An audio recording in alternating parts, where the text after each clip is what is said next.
এই শাবান মাস শেষেই আমাদের মাঝে উপস্থিত হবে পবিত্র মাহে রমজানুল মুবারক। আমরা সকলেই জানাচ্ছি আহলান ওয়া সাহলান পবিত্র মাহে রমজান।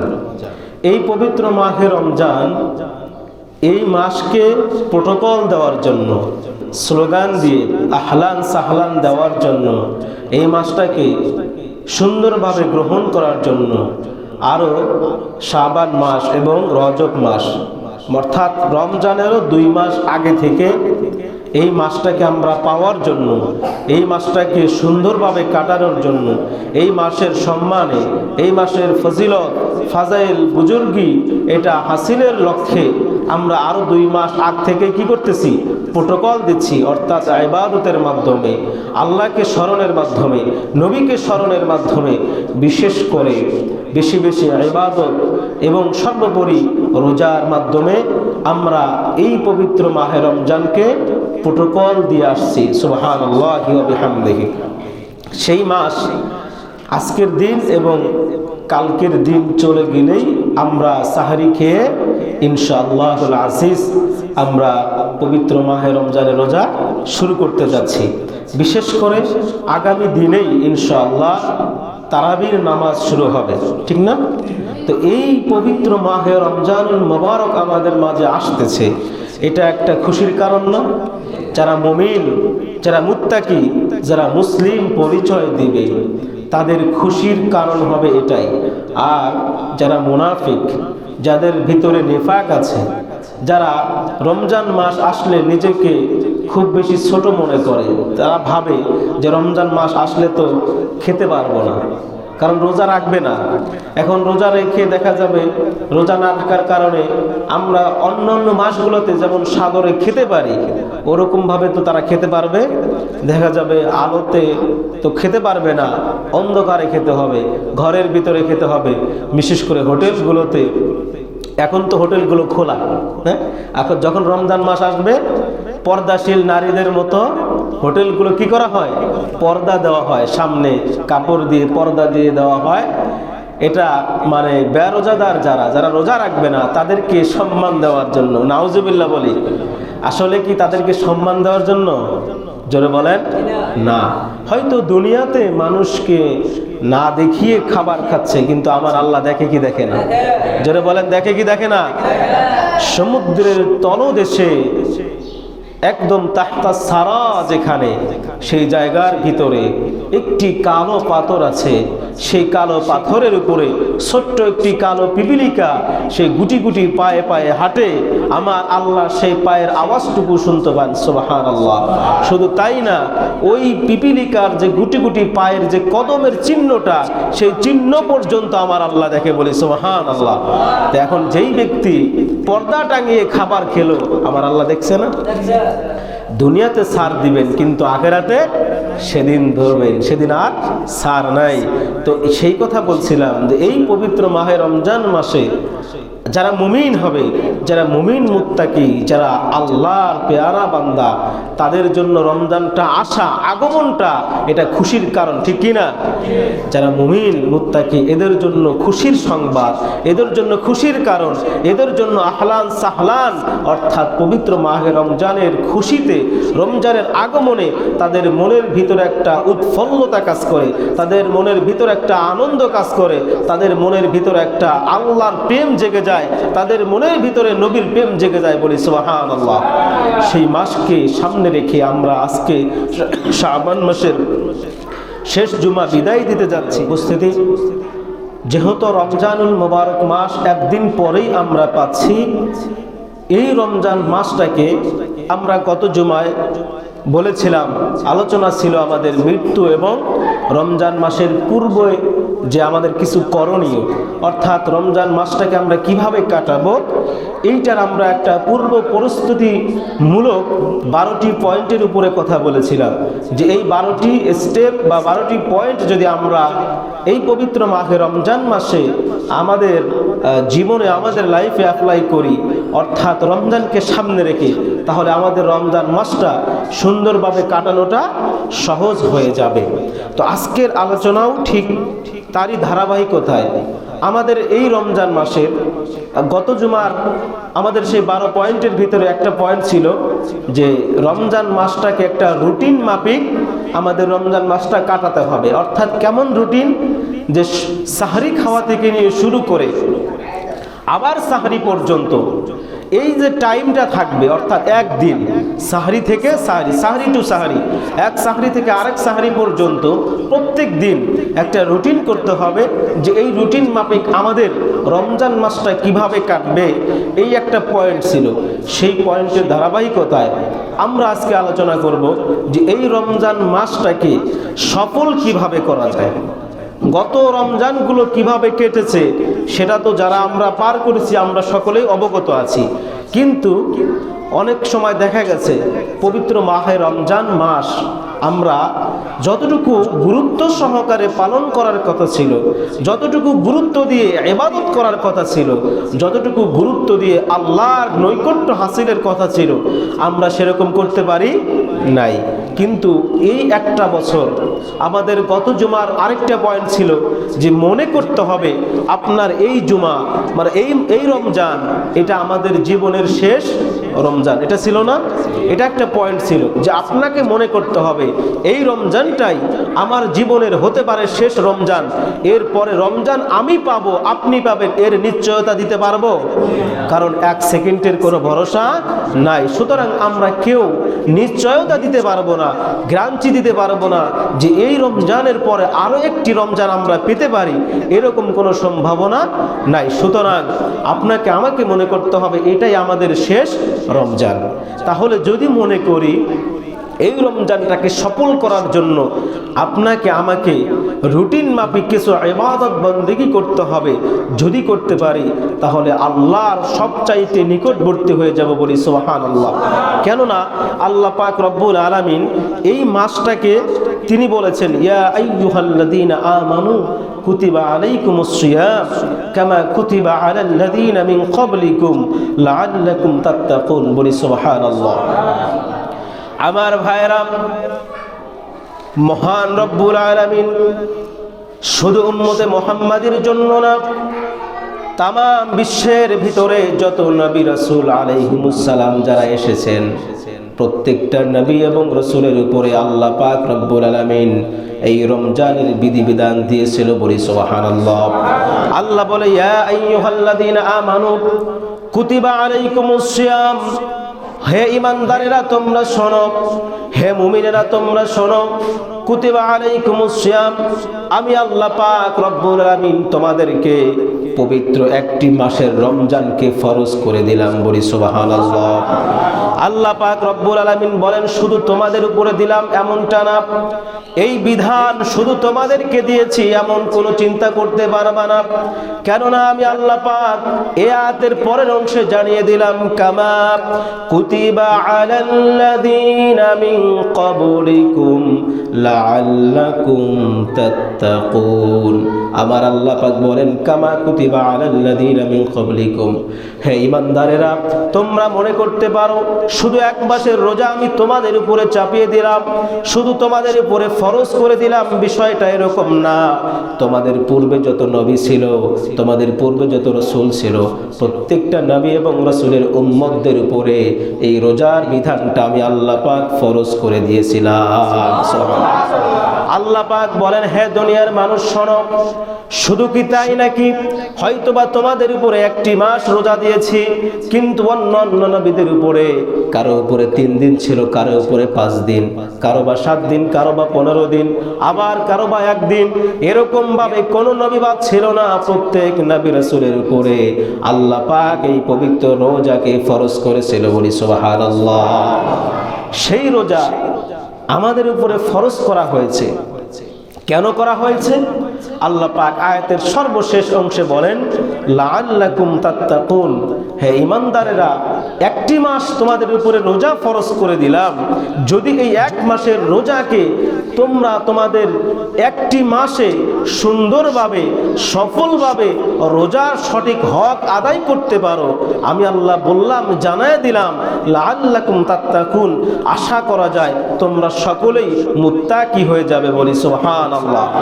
তাহলে এ থেকে প্রমাণিত হয় এই মাসটা হলো আত্মগঠনের মাস, এই মাসটা হলো আত্মসংযমের মাস, এই মাসটা হলো একটা নিজেকে পরিবর্তনের মাস, নিজের লাইফটাকে পরিবর্তনের মাস। এই মাসটা হলো আপনার আমার জীবনটাকে সুন্দরভাবে গঠন করার একটি মাস। জোরে বলি সুবহানাল্লাহ। কারণ এই মাসের ভিতরে আল্লাহ পাক রব্বুল আলামিন দেখেন দুনিয়ার যত ধরনের খারাপ অন্যায় অশ্লীল কাজ আছে সেই কাজগুলো থেকে বিরত থাকার একটা সিস্টেম এখানে দিয়েছেন। বিশেষ করে দেখেন হালাল স্ত্রী, সেই স্ত্রীর কাছেও যাওয়া কি নিষেধ করেছেন আল্লাহ পাক, অর্থাৎ রোজা রেখে যেন হালাল স্ত্রীও কেউ গ্রহণ না করে। এটা কার বিধান? আল্লাহর বিধান। তার মানে এই মাসটাকে আত্মগঠন, আত্মসংযম, নিজের আত্মশুদ্ধি করার মাস, আল্লাহকে ভয় করার মাস, আল্লাহকে ভয় করে আল্লাহর বিধিনিষেধ যেগুলো আছে সেগুলো মানার একটি মাস হলো এই পবিত্র মাহে রমজান মাস। কিন্তু আমাদের ভিতরে বা আমাদের একটা দৃষ্টিভঙ্গি আছে। কি আছে? দৃষ্টিভঙ্গিটা এরকম যে এই মাসে আমরা অনেকে মনে করি যে এটা তো রহমতের মাস, এটা তো নাজাতের মাস, এটা তো মাগফিরাতের মাস, আল্লাহ পাক যেভাবেই হোক আমাদেরকে আল্লাহ পাক মাফ করে দিবেন। কি করবেন? এটা আমরা মনে করি না যে রহমতের মাস যেহেতু কোনো না কোনোভাবে আল্লাহ আমাদের মাফ করবেন। দেখেন এই মাসটা রহমত, মাগফিরাত, নাজাতের মাস, আল্লাহ পাক মাফ করে দিবেন, এই যে আমাদের ধারণা, এই ধারণাটা ভুল না, এটা সঠিক ধারণা কিন্তু পরিপূর্ণ না। ধারণাটা সঠিক কিন্তু কি পরিপূর্ণ না। কেননা আল্লাহ পাক আমাদেরকে মাফ করবেন, বিনা শর্তে মাফ করবেন। জোরে কথা বলে না। আমাদের যে আল্লাহ মাফ করে দিবেন বিনা শর্তে না শর্ত আছে? শর্ত আছে। আল্লাহ রাসূল সাল্লাল্লাহু আলাইহি ওয়াসাল্লাম বলেন, মুসলিম শরীফের হাদিস, নবীজি সাল্লাল্লাহু আলাইহি ওয়াসাল্লাম বলেন, ইদাজতানাবাল কাবাইর, অর্থাৎ যখন আপনার এই মাসটা হবে কবিরা গুনাহ মুক্ত মাস, কবিরা গুনাহ থেকে যখন বিরত থাকবেন তখনই আল্লাহ পাক রব্বুল আলামিন আমাদেরকে কি করবেন? এই মাসে মাফ করে দিবে। বলি সুবহানাল্লাহ। এজন্য আশরাফ আলী থানভী তিনি চমৎকারভাবে বলছেন, তিনি বলেন যে আমরা এই রমজান মাস আসলে রহমতের সাথে তামাশা করি। কি করি? জোরে বলেন, কি করি? রহমতের সাথে তামাশা করি। কিভাবে? তিনি বলেন যে রহমতের আশা করা এটা ভালো, কিন্তু তামাশা করা ভালো নেই। তামাশা করা ভালো না। আমরা তামাশা করি এভাবে, আমরা বলি যে আল্লাহ তো আমাদেরকে মাফ করবেই, আমরা গুনাও করি, কবিরা গুনাও করি, আবার রমজানের রোজাও রাখি। এখন দিনের বেলা রাত্রিবেলা রমজান মাসে যদি আপনি আমি গুনার কাজগুলো করি আবার আল্লাহর রহমতের আশাও করি, আশরাফ আলী থানভী বলেন যেটা আল্লাহর রহমতের আশা করা না, বরং এটা রহমতের সাথে তামাশা করা। বলি না আউযুবিল্লাহ।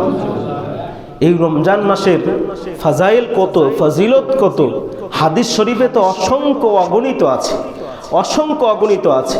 আমরা স্টেপ বাই স্টেপ ইনশাআল্লাহ শুনবো ইনশাআল্লাহুল আজিজ। তাহলে আমাদের মূল পয়েন্ট আজকের আলোচনা কি ছিল?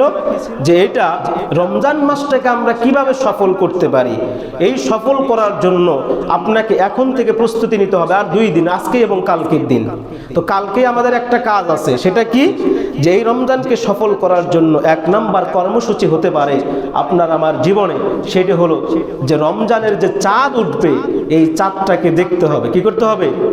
আমরা তো এখন চাঁদ দেখা ওই যে কমিটি আছে তাদের উপরে ছেড়ে দিয়েছি। যাই হোক, ওটাও তো মানা যায়, কিন্তু আমরা এখন মোবাইল একটা আছে, ফেসবুকে স্ক্রল করতে থাকি, ইউটিউবে দেখি, সৌদি আরবের দিকে তাকাই, তারা রোজা রাখলো কিনা, তারা তারাবি পড়লো কিনা, ওইটার উপরে ডিপেন্ড করে আমরা কি করি। কিন্তু সুন্নাহ কি? রাসূলের সুন্নাহ হলো যে যারা যতটুকু সময় পাই মাগরিবের সময়ে আমরা আকাশের দিকে তাকিয়ে চাঁদটাকে অনুসন্ধান করতে থাকবো, খুঁজতে থাকবো। বুখারীর হাদিস 1909 নম্বর হাদিস, মুসলিমের 1081 নম্বর হাদিস। আল্লাহ রাসূল বলেন সুমু লিরুয়াতিহি ওয়া আফতিরু লিরুয়াতিহি।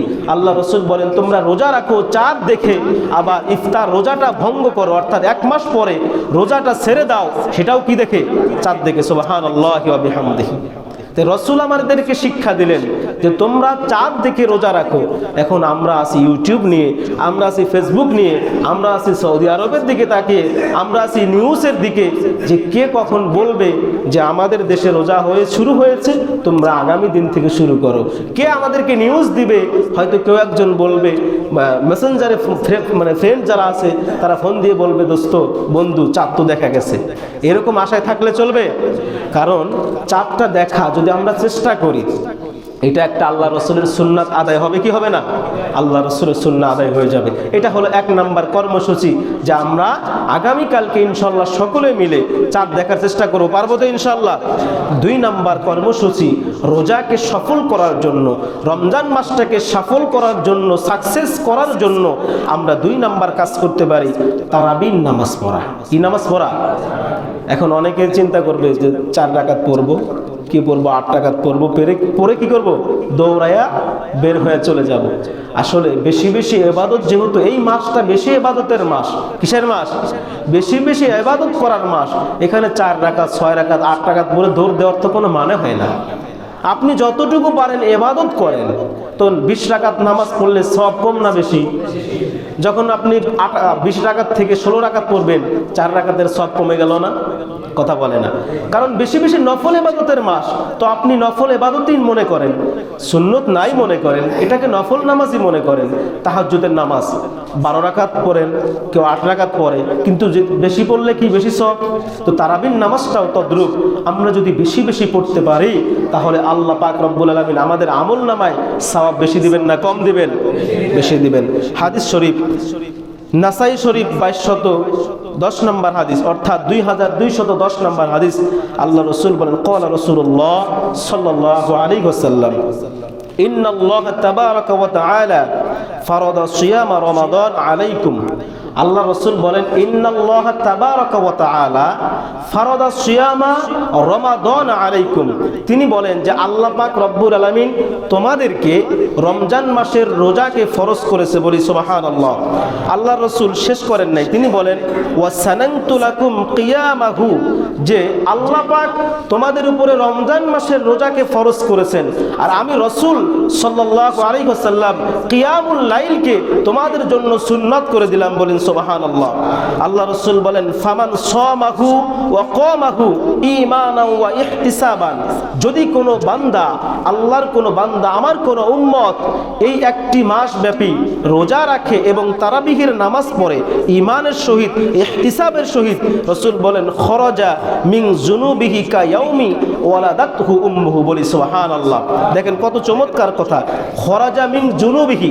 আল্লাহ রাসূল বলেন গুনাহ থেকে ওই ব্যক্তি এমন ভাবে বের হবে কায়াউমি, ওই দিনের মতো। কোন দিন?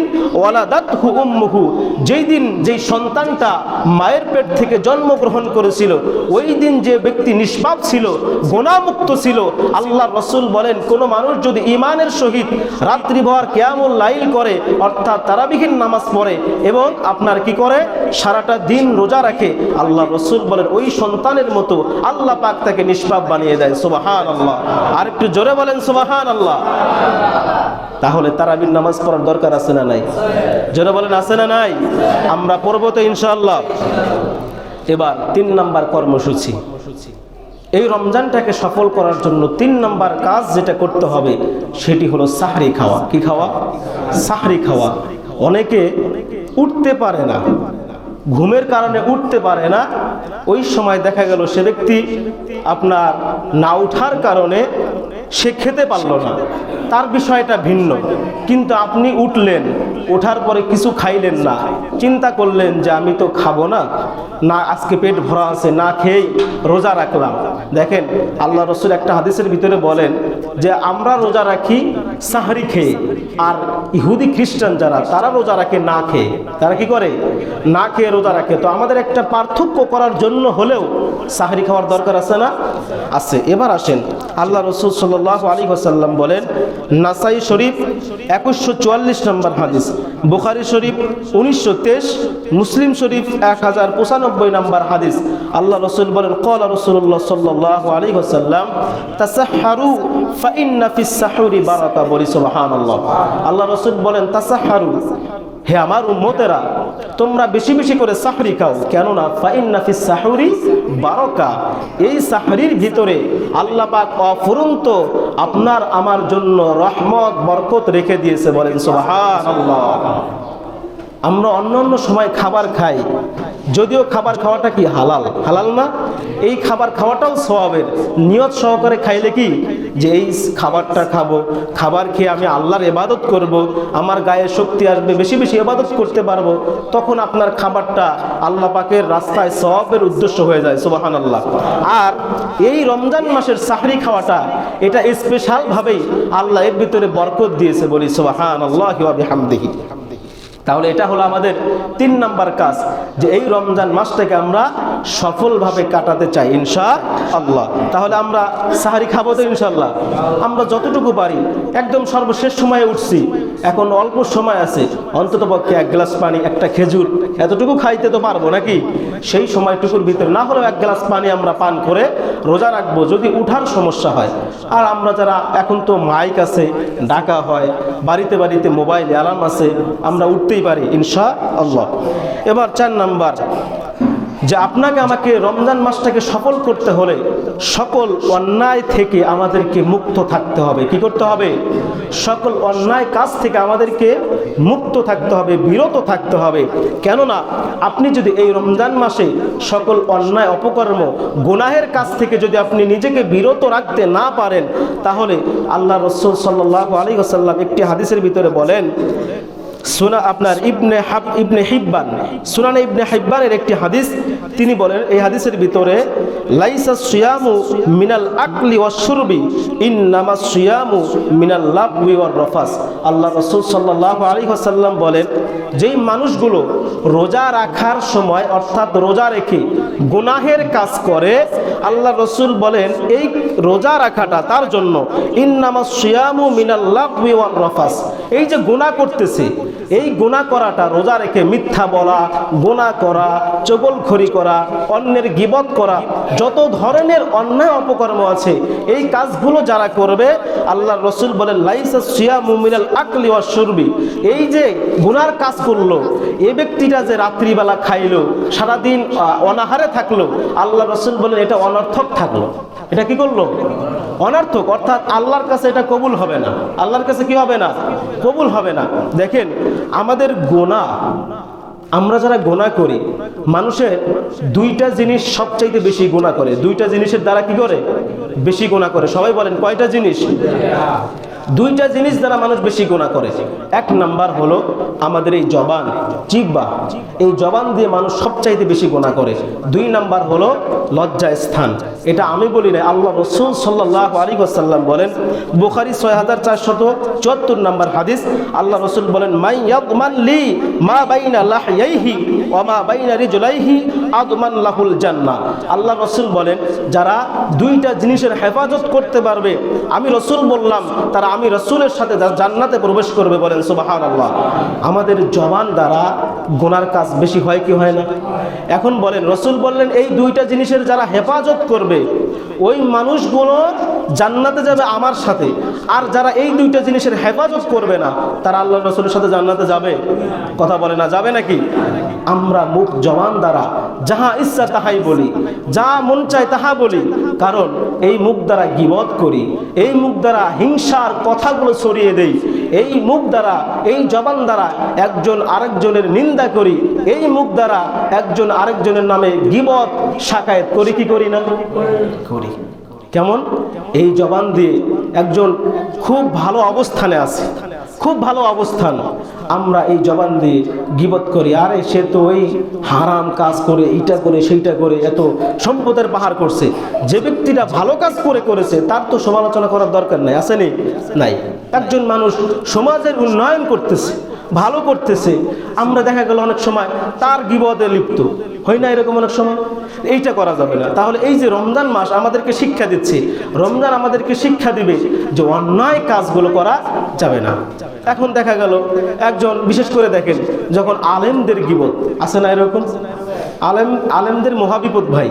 একটু জোরে হাঁটলেও বিপদ, আস্তে হাঁটলেও বিপদ, জোরে কথা বললেও বিপদ, আস্তে বললেও কি বিপদ আছে। আলেমরা দেখা গেল আলেম মানুষ চলতেছে রাস্তা দিয়ে, পিছন দিক থেকে একজন তাকিয়ে আছে যে হুজুর কেমনে হাঁটে, হুজুরের পা ফেলার সিস্টেমটা কেমন, ওখানে একটা ভুল খোঁজার চেষ্টা করে। আবার মসজিদে যখন আসে চিন্তা করে দেখে যে হুজুরে কি বলে, হুজুর কিভাবে কথা বলতেছে, হুজুর কোনটা বলতেছে, ওইটার দিকে একটা নজর। মানে এক শ্রেণীর মানুষই থাকে এরকম যে ইমাম মুয়াজ্জিন তারা কি করলো ওইটা ভুল ধরার জন্য। শোনেন, আল্লাহ রাসূল সাল্লাল্লাহু আলাইহি ওয়াসাল্লাম বলেন, কথাটা যেহেতু আসছে মাঝখান থেকে বলে দিই, তিনি বলেন, বাইহাকি শরীফের একটি হাদিস 287 নম্বর হাদিস, রাসূল সাল্লাল্লাহু আলাইহি ওয়াসাল্লাম বলেন, কুন আলিমান আও মুতাআল্লিমান আও মুহিব্বান আও মুতাব্বিআন ওয়ালা তাকুনুল খামিস ফাতুহলিক। আল্লাহ রাসূল বলেন যে তোমরা 1 নম্বর আলেম হও, কুন আলিমান, তোমরা যদি পারো নিজে আলেম হও। 2 নম্বর আও মুতাআল্লিমান, যদি সেটা না পারো আলেম যারা আছে তাদের ছাত্র হও, স্টুডেন্ট হয়ে যাও। 3 নম্বর আও মুহিব্বান, যদি সেটাও না পারো আলেমদেরকে ভালোবাসো। 4 নম্বর আও মুতাব্বিআন, যদি সেটাও না পারো তাহলে আলেম যারা আছে তারা যেটা বলে সেইটাকে ফলো করে সেটা মেনে চলো। ওয়ালা তাকুনুল খামিস ফাতুহলিক, যদি 5 নম্বর হওয়ার চেষ্টা ভুলেও করো না, যদি 5 নম্বর হওয়ার চিন্তা ভাবনা করো তাহলে তোমরা হালাক হয়ে যাবে, ধ্বংস হয়ে যাবে। বলেন নাউজুবিল্লাহি মিন যালিক। শুনে রাখেন, একবারে আপনার কান খুলে শুনে রাখেন, দিল খুলে শুনে রাখেন, যেই মানুষগুলো আলেম ওলামার ইতিহাস সাক্ষী আছে, ইতিহাস সাক্ষী আছে এখন কিয়ামত পর্যন্ত, যারা আলেম বিদ্বেষী হবে, আলেমদের সমালোচনা করবে, গীবত শাকায়ত করবে, আলেমদের পিছনে ওই যে কথা যেটা খারাপ ভাষায় বলা যায় যে বাস দেওয়ার জন্য যারা চিন্তা ভাবনা করে, খাতা কলমে লিখে রাখেন কিয়ামতের আগ মুহূর্ত পর্যন্ত যারাই আলেম বিদ্বেষী হয়েছে এদের দেখবেন মৃত্যু ভালো হবে না। কি হবে না? মৃত্যু ভালো হয় নাই এবং ভবিষ্যতেও হবে না। সুতরাং এই রমজান আমাদেরকে শিক্ষা দিচ্ছে, রমজান আমাদেরকে শিক্ষা দেয় যে এই মাসটা আমাদের আত্মসংযমের মাস, আত্মগঠনের মাস। সুতরাং আমরা 4 নম্বর যেটা করতে পারি যে এই মাসটাকে আমরা কি করতে পারি, আমরা সকল অন্যায় কাজ থেকে মুক্ত থাকতে পারি। এবার আসেন 5 নম্বর, সামর্থ্য থাকলে বেশি বেশি ইফতার করানো। কি করানো? সামর্থ্য থাকলে বেশি বেশি ইফতার করানো। আল্লাহ রাসূল গত জুমায় বলেছিলাম, আল্লাহ রাসূল সাল্লাল্লাহু আলাইহি ওয়াসাল্লাম বলেছেন, যে ব্যক্তি রোজা রেখে অপর যে ব্যক্তিকে যার ব্যক্তিকে ইফতার করালো, ওই যে ব্যক্তিকে ইফতার করালো ওই ব্যক্তি সারাদিন রোজা রাখার পরে একটা আপনার রোজার সওয়াব যেটা পাবেন, ওনাকে ইফতার করানোর কারণে আপনি যে ইফতার করালেন আল্লাহ পাক আপনাকেও সমপরিমাণ সওয়াব দিবেন। বলেন সুবহানাল্লাহ।